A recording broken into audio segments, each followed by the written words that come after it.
살아계신 하나님 아버지, 감사와 찬송과 영광을 올려드립니다. 아멘. 오늘도 생명을 허락하시고 새날을 허락하시고 하나님의 보좌 앞으로 나와 예배드릴 수 있도록 건강을 주시고 저희들의 발걸음을 이 은혜의 보좌 앞으로 아버지의 집으로 주님의 몸된 교회로 인도해 주시고 이끌어 주시니 감사와 찬송과 영광을 올려드립니다. 아멘. 아버지 하나님 앞에 나오는 것이 이 예배당에 나와 하나님의 말씀을 들으며 또 찬송하고 기도할 수 있는 것이 가장 큰 은혜요 복인 줄 알게 하시고 오늘 하루를 하나님 앞에 예배드림으로 시작하는 이 영혼들 위해 각 가정들 위해 성령 하나님께서 임마누엘로 함께하여 주옵소서. 아멘. 예수 그리스도 이름으로 축복하며 기도 올려옵나이다.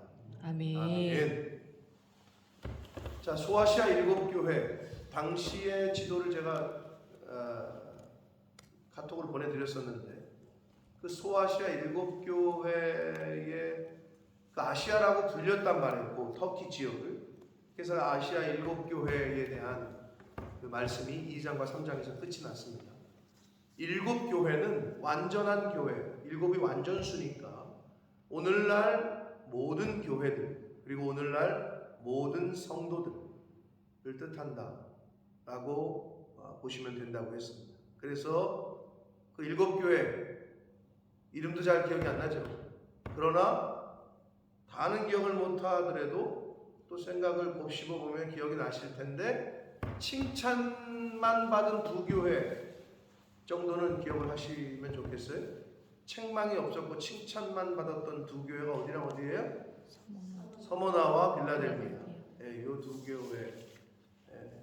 교회를 그래도 기억하시고 각각의 유형의 그 교회들 책망은 왜 받았고 칭찬은 왜 받았고 그래서 이제 그 정리한 표를 드렸었는데 그 중에 이제 내 안에 있는 요소들 내 안에는 어떤 요소들이 섞여 있는지 이거를 살펴서 그것을 뿌리 뽑고 그것을 서머나교회나 빌라델비아 교회가 칭찬만 받았던 것처럼 우리가 이제 하나님 앞에 서게 될 텐데 하나님 앞에 섰을 때 부끄럽지 않도록 버릴 거 버리고 끊을 것 끊고 바뀔 거 바뀌고 하는 저와 여러분 되시길 축복합니다. 아멘. 그래서 우리가 말씀을 듣는 거고 일곱 교회에 대한 말씀을 나눴고 오늘은 이 사도 요한이 본 환상 중에 하늘 보좌에 앉으신 하나님 그리고 하늘 보좌에 앉으신 하나님의 그 주변의 모습들 이런 것들을 이제 설명을 좀 해주고 있어요. 보좌에 앉으시니 하나님의 모습과 보좌 주변의 광경 그리고 자신이 본 네 생물의 모습과 그들의 하나님을 찬양하는 모습 그리고 이제 24장로들 많이 좀 들으셨을 텐데 24장로들의 경배와 찬송 도대체 24장로는 뭘 의미하는 건지 우리가 흔히 말하는 장로님들 24명을 말하는 건지 이런 것들이 오늘 말씀에 이제 기록이 되는데 자, 한 절씩 보시면서 함께 하나님께서 주시는 또 성령께서 감동하시는 그 은혜를 받도록 하겠습니다. 1절입니다. 이 일 후에 내가 보니 하늘에 열린 문이 있는데 그랬습니다. 하늘에 열린 문. 땅 속에 열린 문이 있다 이런 표현은 성경에 없습니다.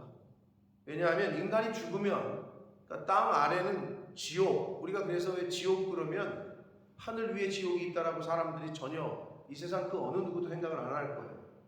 왜냐하면 죽음과 가까운 건 땅이에요. 아주 지극히 성경적이죠. 내가 흙에서 왔으니 흙으로 돌아갈 거야. 그러니까 죽음은 그래서 땅에다 파묻는 거예요. 그랬던 거예요 인간이. 자기들은 왜 그런지도 모르고 그랬을 거예요. 근데 우리 생각할 때 당연히 죽음은 땅에다 파묻는 거 아니야? 왜 땅에다 파묻어야 되죠? 그게 어디서부터 온 거예요? 사실은 그 옛날 우리 조상들 올라가면 아담과 하와로부터 시작된 다 그렇게 돼 있던 거예요. 왜? 흙으로 돌아간다고 했으니까. 그래서 근데 여기서는 하늘에 열린 문이 있다. 이건 결국 천국을 의미하는 거고 거기에 내가 들은 바 처음에 내게 말하던 나팔 소리 같은 그 음성이 이리로 올라오라 했다는 거예요. 그러면서 이후에 마땅히 일어날 일들, 그러니까 미래에 일어날 일들이겠죠. 이후에 미래에 마땅히 일어날 일들을 내가 내게 보이리라 하시더라. 그런 음성을 들은 거예요. 미래에 일어날 일은 일어날 일인데 마땅히 일어날 일들이래. 그러니까 결국은 하나님의 말씀대로 된다는 거예요. 되어 왔고, 그래서 반드시 일어날 일들을 내가 내게 보이겠다 라고 말씀하십니다. 자, 2절. 내가 곧 성령에 감동되었더니 보라, 하늘의 보좌를 베풀었고 그 보좌 위에 앉으신 이가 있는데, 이렇게 되어 있어요. 자, 우선 이제 중요한 몇 가지가 얘기가 나오는데, 자, 일단은 요번에 이제 그 여왕께서 이제 하나님의 부름을 받고 아들인 찰스 3세인가요? 네, 가 이제 왕이 됐죠. 왕이 됐어요. 이제 대관식은 따로 한다고 하는데 일단 공식적으로 왕이 됐습니다.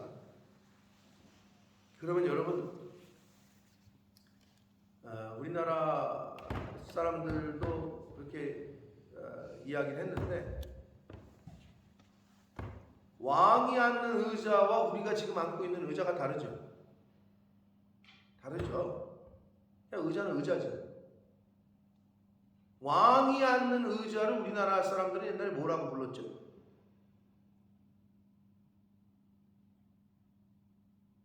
왕이 앉는 의자. 네? 거좌? 거좌?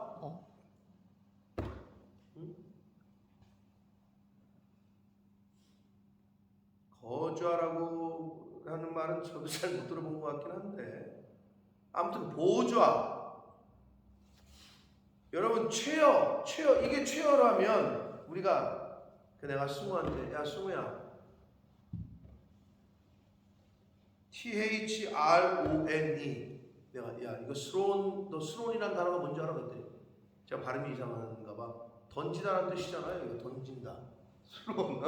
근데 그거 말고 THRONE 그랬더니 발음해봐 너 그랬더니 스론. 근데 그래 스론. 나랑 똑같이 발음하면서 말이야. 근데 지가 들을 때 뭐 다른가 보죠. 그게 뭐라고 번역이 되냐?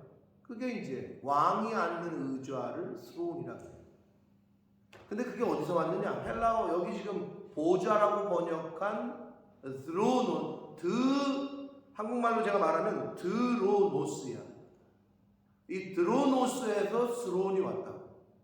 왕이 앉는 의자를 체어라고는 안 한다. 우리가 그냥 의자를 체어라고 그러잖아요. 응? 왕이 앉는 의자를 영어에서도 다르게 썼다고 표현해요.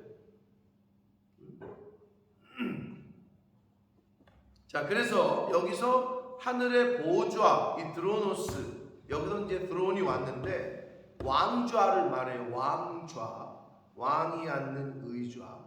이제 찰스 3세가 그 자리에 드디어 앉았죠. 왕좌에 앉았어요. 그래서 그 왕좌의 게임이라는 거는 왕의 자리를 누가 뺏을 거냐, 뭐 이런 얘기잖아요. 왕의 의좌에 누가 앉을 거냐, 이런 얘기인데, 이 하늘의 보좌는 결국 하나님 왕이 앉는 의좌를 얘기하는 거예요. 그 보좌 위에 앉으시니 하나님이시죠. 자, 그런데 여기서 이제 제가 그래서 저도 보면서 야 이게 이런 의미가 또 있었구나 새삼 깨달았는데, 자, 우리가 그 흔히 예수 믿는 사람들이 많이 얘기하죠. 성령의 감동하심을 받아야 된다. 근데 너무 모호해, 추상적이고. 도대체 성령의 감동을 받는다는 게 뭔 의미냐? 목사들도 많이 쓰고 교회 다니는 사람들이 많이 쓰고 듣는데 성령의 감동을 받는다. 그게 도대체 너무 추상적이잖아요. 근데 이렇게 성령의 감동을 받는다라고 번역한 요 헬라어 원문을 직역한 걸 제가 보니까 이런 뜻이구나. 근데 우리가 흔히 조금 생각해보면 알 수 있는 얘기인데, 성령은 이퀄 제가 뭐라 그랬어요? 늘 말씀이라고 그랬죠. 이게 원어를 직역을 하면 이렇게 됩니다. 내가 곧 성령에 감동되었더니, 이렇게 한글 성경이 번역을 했는데, 이걸 그대로 직역하면 나는 내가 성령 안에 있음을 발견하였다, 이런 뜻이에요. 나는 내가 성령 안에 있음을 발견하였다. 그럼 이 말은 나는 내가 말씀 안에 있음을 발견하였다 라는 말이 되고, 이걸 조금 더 의역하면 나는 내가 하나님의 말씀에 순종하고 있는 내 모습을 보았다, 이런 뜻이에요. 그러면 누가 성령에 감동된 사람이냐? 말씀에 순종하고 있는 사람이 성령에 감동된 사람. 누가 성령의 감동을 받는 사람이냐? 하나님의 말씀 안에 있는 사람이 성령의 인도하심을 받고 있는 사람이다. 그래서 결국 성령의 감동하심을 받으십시오, 이 말은 말씀대로 행하십시오 라는 말씀입니다.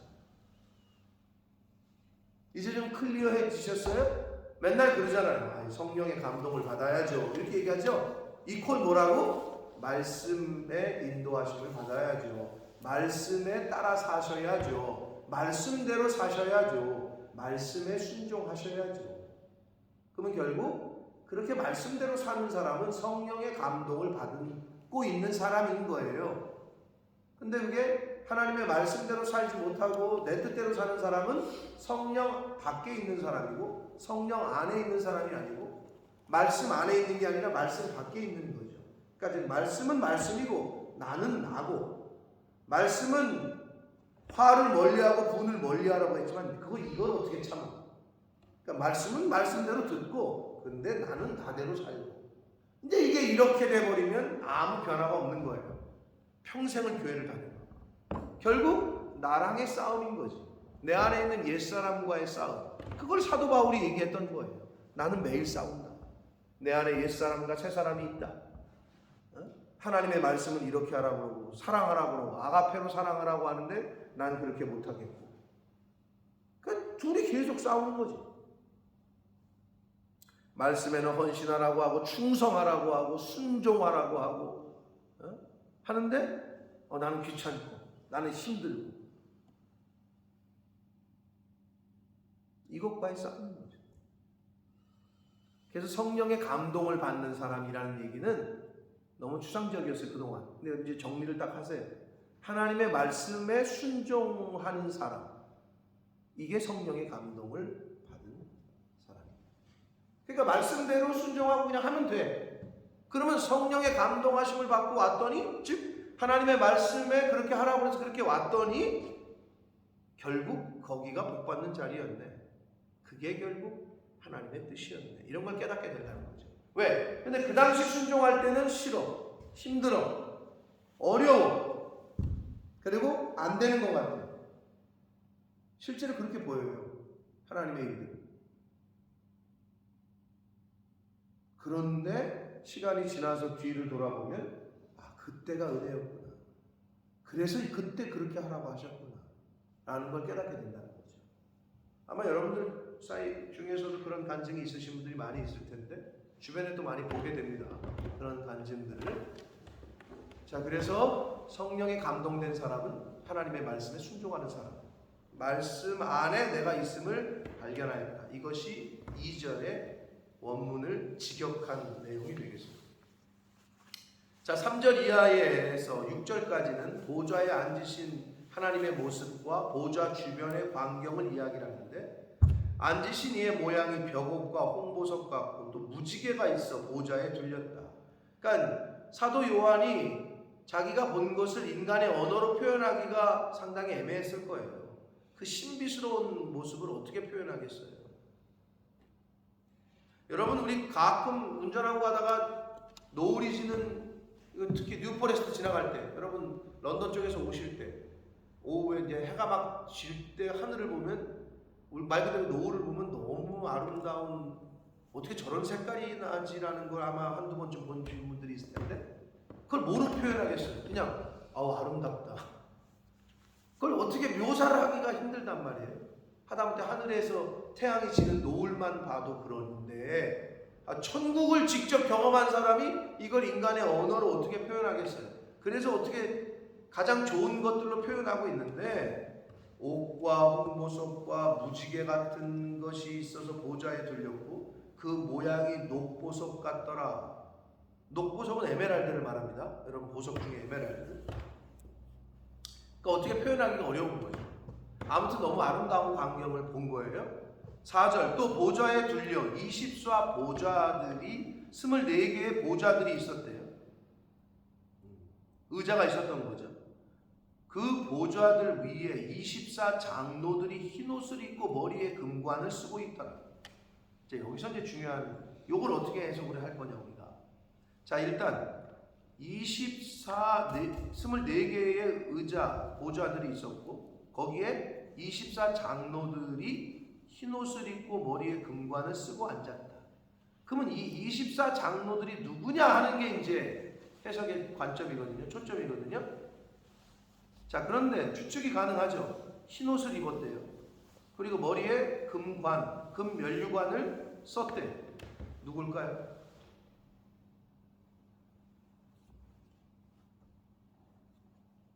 정확히 누구라기보다는 누구에 대한 비유일까요? 이게 누구를 상징하는 걸까요? 누가 흰옷을 입고 누가 머리에 금면류관을 쓰죠? 저와 여러분이 예수 믿는 하나님의 자녀들을 말하는 거예요. 예수 믿고 천국에 간 하나님의 백성들을 말하는 거예요. 주와 함께 왕노릇하리라. 그 보좌에 앉아서 보좌에 누가 앉는다고? 왕이 앉는다고. 근데 24개의 왕자가 있대. 거기서 왕노릇하는 거지. 근데 왜 24냐? 성경에서 12 하면 뭐가 떠오르죠? 12지파. 또 신약으로 와서는 12사도. 12는 완전수인 동시에 예수 믿는 사람들을 의미하는 거예요. 예수 믿는 선택받은 모든 사람들. 근데 거기다 곱하기 12를 했네. 완전한 거에 더 완전한 거예요. 그러니까 24이라는 의미는 이 세상에 있는 모든 크리스찬들, 모든 하나님의 백성들을 말하는 거예요. 그들이 주와 함께 왕노릇할 거다. 그 모습을 본 거예요. 그게 24 장로가 뜻하는 의미예요. 그러니까 결국 저와 여러분이 앉아야 될 자리인 거죠. 할렐루야. 아멘. 하늘나라 가면 주와 함께 왕노릇한다고 성경에서 말씀하셨단 말이에요. 예수님이 내가 너희들 있을 자리를 예비하러 간다고 하셨단 말이에요. 바로 이 자리예요. 이 24 장로는 모든 성도들, 모든 하나님의 백성 전체를 의미합니다. 자, 그래서 우리가 앞에 있는 2장과 3장에서 7교회로 대변되는 이 땅에 있는 지상교회, 이 땅에 있는 현재 이 세상에 있는 지상교회를 상징했다면 여기에 나오는 천국의 보좌와 24 장로들 보좌는 천상의 교회를 상징하고 있는 거예요. 2장, 3장의 7교회는 이 세상에 있는 교회. 4장에 나오는 지금 이 모습들은 천상에 있는 하나님의 교회를 상징한다. 이렇게 좀 대변되고 있어요. 비교하면서. 자, 5절 봅니다. 보좌로부터 번개와 음성과 우레소리가 나고, 번개, 음성, 우레소리는 종말론적인 심판을 의미하는 거예요. 종말론적인 심판. 하나님의 음성이 번개와 음성과 우레소리, 천둥소리처럼 들린다는 거예요. 근데 여기서 그게 종말론적인 심판이 어디서부터 시작돼요? 보좌로부터, 하나님으로부터 시작된다. 하나님으로부터. 보좌 앞에 켠 등불 7이 있으니 이는 하나님의 7 영이라. 우리가 요한계시록 1장 4절에 7 영은 곧 성령이라고 말씀드렸어요. 그리고 보좌 앞에 켠 7 등불은 구약시대의 지성소를 밝히던 등불이라고 했어요. 그러니까 결국 성령께서 교회들을 향해서 교회들을 사용하셔서 이 세상의 등불을 밝히십니다. 그러니까 결국 보좌 앞에 켠 등불, 7 촛대는 지성소 안에 있었어요. 하나님의 임재가 있는 곳에 안에 있었어요. 그래서 교회는 하나님의 임재가 함께하는 곳이라, 그걸 상징하는 거예요.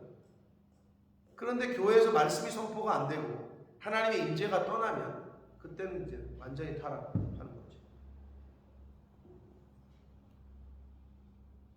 교회가 나이트클럽으로 변하고 그렇게 되는 거죠. 그러니까 그게 굉장히 이 시대에 주는 메시지가 있는 거죠. 우리도 맨날 보잖아요. 교회는 겉모습은 교회인데 속은 강도의 불효이라. 그걸 보고 있잖아요. 그런 시대를 우리가 지금 살고 있습니다. 6절, 보좌 앞에 수정과 같은 유리바다가 있고, 그래요? 보좌 가운데와 보좌 주위에 4 생물이 있다고 했는데, 자, 일단은 수정과 같은 유리바다, 수정, 요거를 원문이 크리스탈로예요. 크리스탈로. 요게 헬라어 단어거든요. 여기서 크리스탈이 온 거예요. 그러니까 영어의 많은 단어들은 헬라어에서 왔어요. 크리스탈로, 요게 수정인데 거기서 이제 크리스탈, 영어의 크리스탈이 온 거예요. 자, 근데 수정과 같은 유리 바다가 있대요. 자, 나라와 나라 사이에 바다, 우리 바다를 건너야 뭐 다른 나라 가고 그러잖아요.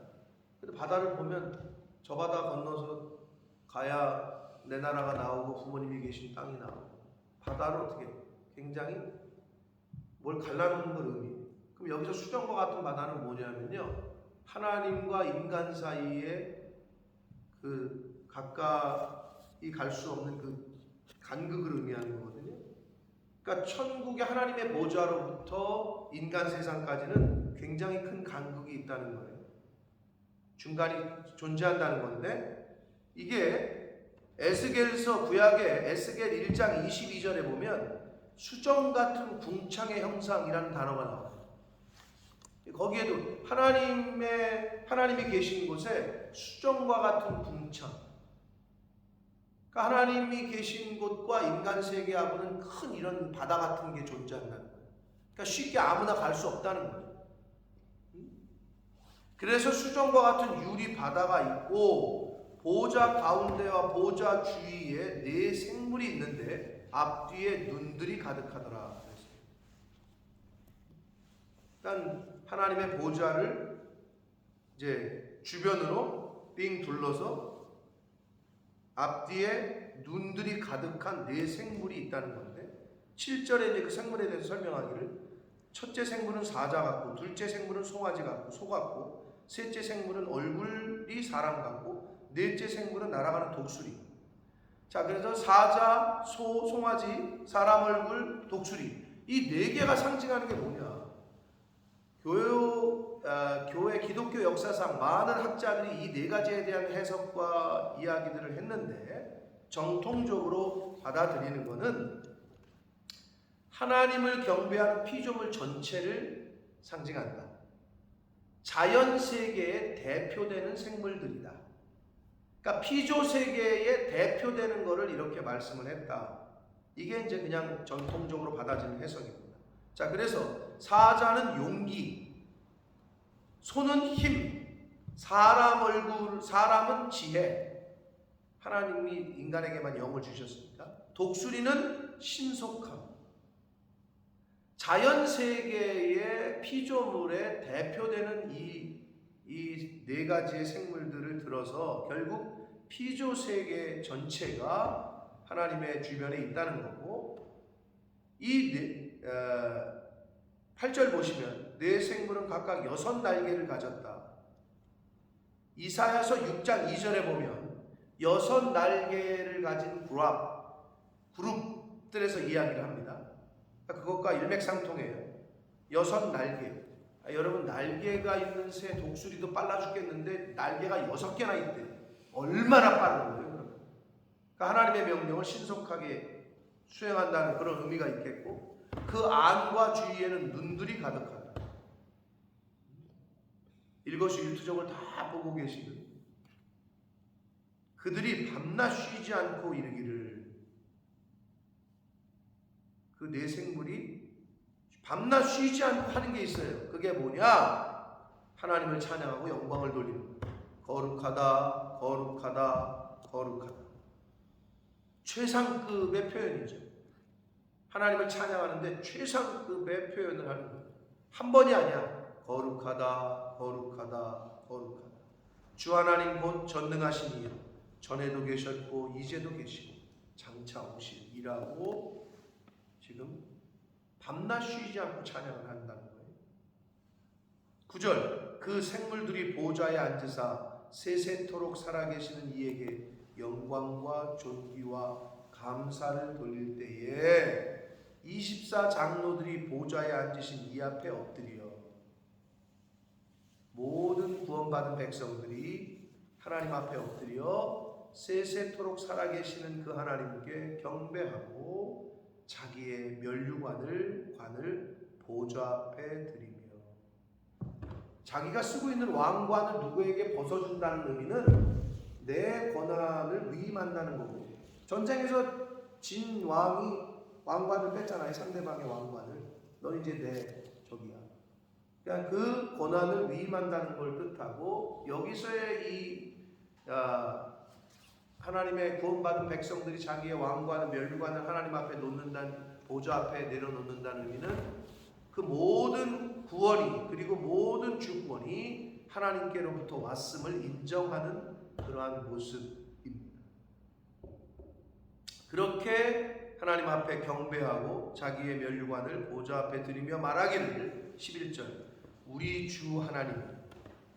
주는 주인을 말하는 거예요. 나의 인생의 주인이라는 거죠. 누가? 하나님이. 저와 여러분의 인생의 주인이 하나님이십니까? 아멘. 이렇게 고백하는 거예요. 지금 우리의 주인 되신 하나님이여, 영광과 존귀와 권능을 받으시는 것이 합당하오니 주께서 만물을 지으신 창조주이시기 때문입니다. 그러니까 우리가 하나님께로부터 왔다는 거죠. 그러니까 우리 인생의 주인이 하나님이시라는 거예요. 그러니까 그것만 알고 우리가 이 땅을 살면 돼요. 근데 많은 크리스찬들이 그걸 잊어버려요. 그러니까 내 마음대로 살죠. 종은, 노예는, 노비는 주인의 뜻대로 가라 하면 가고 오라 하면 오고. 옛날에 조선시대에 집에서 사는 노비가 주인의 뜻대로 안 살면 어떻게 돼요? 매맞거나 죽거나 쫓겨나거나. 그렇죠? 똑같다고 보시면 돼요. 만약에 하나님을 주인으로 모셨다면 이제 내 뜻대로 살면 안 되는 거지. 하나님의 뜻대로. 그게 단순한 거예요, 아주. 그러니까 내가 이 세상을, 이 땅에서의 삶을 내 마음대로 살다가 하나님 앞에 쓸 거냐, 성령에 감동돼서 살 거냐, 즉 하나님의 말씀에 순종하면서 따라 살다가 하나님 앞에 쓸 거냐, 이거 두 가지밖에 없는 거예요. 나의 주인 되신 하나님께 찬양과 영광과 존귀와 권능을 돌리는 것이 합당한데, 주께서 만물을 지으신 분이시기 때문이다. 창조주이시기 때문이라는 거죠. 만물이 주의 뜻대로 있었고, 근데 요거는 원문에 가깝게 해석을 다시 하면 만물이 주의 뜻을 통하여 있었다. 그러니까 만물이 있게 된, 존재하게 된, 제가 이제 학생들, 청년들 데리고 이야기할 때 단순히 이끄는 그 아이들에게, 이 의자는 어떠냐? 의자가 좋지. 네, 네가 안고 있는 의자는 누가 만들었겠지? 만들었다는 거예요. 테이블도 그렇지. 전등도 그렇지. 지금 우리가 눈에 보이는 모든 건 누가 만들었겠죠? 거울도 그렇고, 스피커도 그렇고, 저 파이프도 그렇고, 이 집 교회도 그렇고, 누가 지었겠죠? 그러면 다 지었다고 그러죠. 스스로 존재하는 건 없어요. 이제 거기서 이제, 그럼 하늘은 누가 만들었을까? 그럼 애들이 말을 안 해요. 바다는 누가 만들었을까? 왜? 만든 사람을 그건 만들 수 없다고 생각하기 때문에. 인간이 어떻게 그런 걸 만드냐 이거죠. 그러면 그냥 하늘은, 바다는 그냥 원래부터 있었을까? 그럼 그때부터 애들이 생각을 하기 시작해. 원래부터 있었던 건 없다니까요, 이 세상에. 그러면 누가 만든 사람이 있는 사람? 만드신 이가 있다는 거지. 그걸 성경에서는 창조주 하나님이라고 얘기하는 거고, 다른 데서는 뭔가 터져가지고 뭐가 빅뱅 이론이 그거 아니에요? 뭐가 뻥 터져가지고 하늘이 되고 바다가 되고, 그런 말 같지도 않은 거를 이론을 과학이라고 얘기하고 있다. 여러분, 창조론이 더 지극히 과학적인 거예요. 뭐가 터졌는데 하늘이 되고 바다가 돼? 지구가 되고 우주가 됐어? 말 같지도 않은 얘기지. 진짜 이 세상의 모든 피조물들은 스스로 존재할 수 있는 건 없어요. 그래서 하나님께서는 I am who I am, 나는 스스로 존재한다. 그러니까 이 존재 자체가, 여러분이 저와 이 땅에 스스로 존재했어요? 부모님으로부터 왔잖아요. 그러면 최초의 인간은 어떻게 온 거냐는 거지. 그게 인간의 궁금증이잖아요. 근데 사람들은 그런 생각을 안 한다는 거죠. 만드신 분이 있다. 하나님의 뜻을 통하여 모든 만물이 지음을 받았다. 그래서 지으심을 받았다. 수동태 쓰였어요.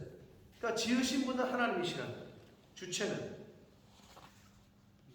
자, 그래서 여호와 하나님이 주인으로 인정되시는 분들, 그렇게 고백하시는 저와 여러분은 성령의 감동으로 살아야 될 줄 믿습니다. 내 혈기와 내 의지와 내 지식과 내 기분대로 이 세상을 사는 게 아니라 성령의 감동으로 이 세상을 산다. 즉 하나님의 말씀대로 이 세상을 살아가는 자, 하나님의 뜻대로 살아가는 자, 그게 오늘이 되시길 축복합니다. 아멘. 오늘 하루가 되시기를.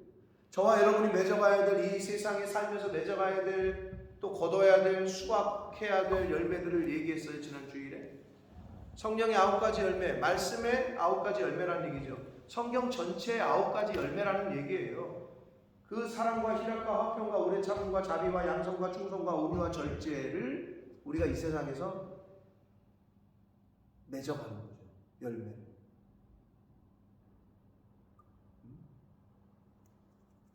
학생이 열매를 못 거두면 어떻게 돼요? 대학에 떨어지죠. 성적이라는 열매를 못 거뒀으면 떨어지는 거죠. 대학에 못 가요. 직장인이 열매를 못 거둬, 즉 실적이 없어, 승진이 안 돼요. 그러다가 나중에는 쫓겨나요. 당연한 거 아니에요? 그건 당연하다고 여겨 우리가.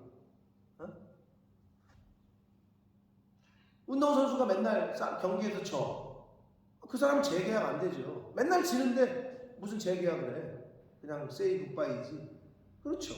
그러면 신앙인으로서 우리가 당연히 맺어야 될 것들이 뭐냐, 이걸 알아야 되고, 그러면 그거를 수확을 하고 그거를 열매를 맺지 못하면 어떻게 될까요? 달란트 비유, 드라크마 비유가 뭐예요? 그런 거 아니겠어요? 한 달란트 받은 자가 어떻게 됐어요? 이 악하고 게으른 종아 라고 말씀하셨잖아요. 저와 여러분에게 주신 게 있어요. 생명도 주셨고 건강도 주셨어요. 왜? 태어날 때부터 소아마비도 있어요. 두 발로 뛰어보질 못하는 사람이 있어요. 태어날 때부터 장님이 있어요. 눈을 뜨고 본 적이 없어. 태어날 때부터 벙어리가 있어요. 말도 해본 적이 없어. 태어날 때부터 귀머거리가 있어요. 들어본 적이 없어. 그런데 우리는 어떻게 해요? 다 가졌네? 그럼 하나님이 우리에게 요구하시는 게 있을 거잖아요. 이런 건강을 주셨고 이런 인생을 주셨는데. 사랑하는 성도 여러분, 곧 하나님 앞에 서게 될 겁니다. 하나님의 말씀들. 그때에 하나님 앞에 24장로들이 보좌에 앉으신 이에게 자기의 면류관을 드렸다고 했는데, 여러분은 무엇을 드리시겠습니까? 국민은행 통장 드리실 겁니까? 아니면 아파트 등기를 가지고 올라가서 하늘나라 가서 드리실 겁니까? 그렇게 안 돼요. 면류관을 하나님 앞에 드려야 되는데, 저와 여러분이 받을 면류관은 뭐예요? 이 땅에서 하나님 말씀대로 내가 맺은 열매, 내가 맺은 상급대로 갚아주시겠다고 하셨던 그것들. 하나님, 저 이렇게 열심히 살았어요. 내가 사랑의 열매를 이렇게 맺었고 자비의 열매를 이렇게 맺었고 오래 참음의 열매를 이렇게 맺었어요. 이런 거를 하나님 앞에 드려야 되지 않을까요? 바라기는 저와 여러분의 남은 인생이, 자 다시 한번 말씀드리지만 저와 여러분의 인생의 주인은 하나님이십니다. 아멘. 아멘. 그러면 하나님의 뜻대로, 하나님의 말씀대로 사시는 저와 여러분 되시길 축복합니다. 아멘. 내 뜻이 아닙니다. 내 감정이 아니고 내 기분대로 사는 게 아니에요. 여러분 기분대로 산다고 생각해봐요. 난리가 날 거예요. 자기 기분대로 산다. 자기 뜻대로 사는 사람. 그러면 감옥 가요. 우리는 법이라는 테두리 안에서 살아야 돼요. 내 기분이 안 좋아. 그래도 법이라는 테두리 안에서.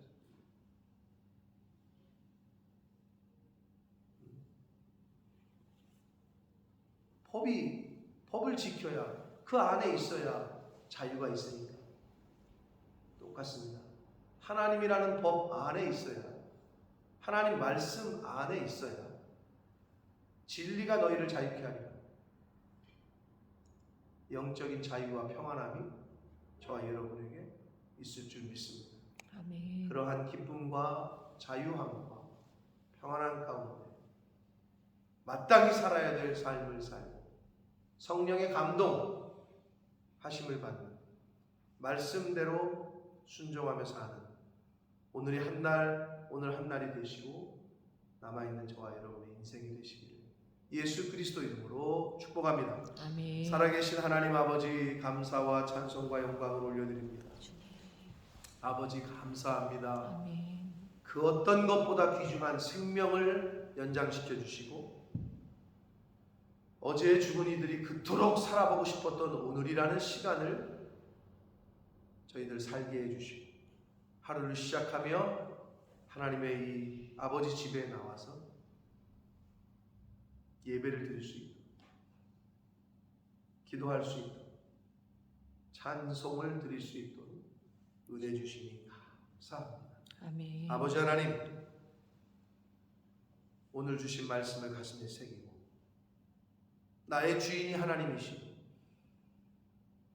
내가 이 땅에 살아가야 될 기준과 테두리는 하나님 말씀임을 깨닫게 하셔서 성령에 감동된 사람, 즉 하나님의 말씀에 순종하는 사람, 그 사람이 내가 될 수 있도록 하나님, 내 감정과 내 기분과 내 뜻이 아니라 하나님의 뜻과 하나님의 말씀에 기초하여 생각하고 말하고 행동하는 오늘 하루의 삶을 사는 저희들이 마땅히 맺어가야 될 인생 가운데 거둬야 될 추수해야 될 것들을 잘 열매를 맺어가는 그러한 하나님의 자녀들, 천국 백성들, 24장로들이 다 되어지도록 주여 은혜 내려 주옵소서. 아멘. 예수 그리스도 이름으로 축복하며 기도드리옵나이다.